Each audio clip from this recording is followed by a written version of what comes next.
Привет, друзья! Тут такая новость. Дональд Туск заявил, что, оказывается, Польша может провести референдум о выходе из Европейского Союза. Друзья, да, вы не ослышались. Вслед за Великобританией, но совершенно по другим мотивам, Польша, которая в последнее время, мягко говоря, стала таким рупором Вашингтона в Европе, может выйти из Европейского Союза. Почему, спросите вы? Логичный вопрос. Польша. Все нам польские эксперты кричат, что они являются лучшими образцами европейцев, что украинцы, мол, учитесь у нас, как нужно быть европейцами. Оказывается, все просто. Все дело в бабле. Оказывается, по мнению Дональда Туска, Польша может выйти из Евросоюза в случае прекращения финансирования Польши со стороны Европейского Союза. Наверняка многие из вас знают, что последние годы, может быть даже десятилетия, Польша и страны Балтии получают солидную помощь от Евросоюза в виде поддержек и так далее и тому подобное.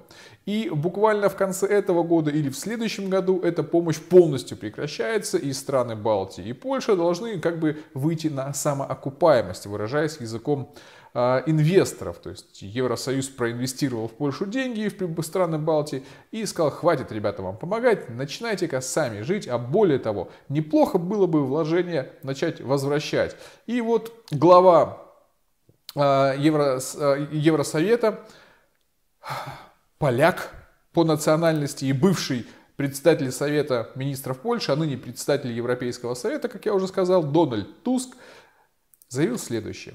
Поэтому я могу легко представить себе ситуацию, когда Польша окажется в числе стран, вкладывающих средства в Европейский Союз, и тогда польское правительство решит, что настало время спросить граждан, хотят ли они увидеть свою страну в ЕС. А затем власти приложат все усилия, чтобы убедить поляков в том, что с членством в Евросоюзе пора распрощаться.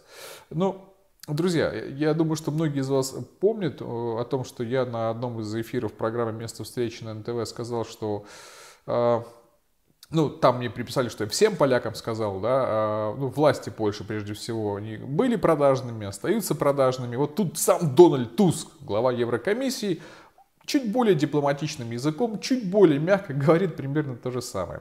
Пока Брюссель платит деньги Польше, и странам Балтии через запятую, потому что примерно одно и то же. Они Европа, мы с вами, мы все понимаем. А когда с них начинают спрашивать: мигрантов примите, и денежки скоро вы перестанете получать, потому что эта программа закончится, они вдруг резко начинают думать о том, что быть в Евросоюзе не очень хорошо. И вот напишите мне в комментариях, как вы считаете, мои слова о том, что они продажные, они соответствуют в данном случае действительности, даже по мнению Дональда Туска? Или я все-таки преувеличил? Я не хочу обидеть польский народ, потому что в польском народе огромное количество и нормальных, адекватных людей, которые хотят бороться за настоящую независимую Польшу, за нормальные отношения и с Евросоюзом, и с Россией, и с Украиной, наверное, не забывая все их исторические, да и наши на самом деле тоже, сложности, которые были. Но вот данное заявление Дональда Туска, уж он-то точно знает, кто такие поляки, он сам поляк, как нынешняя польская власть относится к помощи Евросоюзу и вообще к этому всему вопросу о том, что мы с Европой. Друзья, осложнения между отношениями Польши и Брюсселя, они начались после того, как к власти в США пришел Дональд Трамп, Европа начала от него отделяться, Германия прежде всего с Францией, а Дональд Трамп назначил Польшу любимой женой в Евросоюзе, которая должна высказывать все то, что хотел бы слышать Дональд Трамп от своих европейских колониальных республик.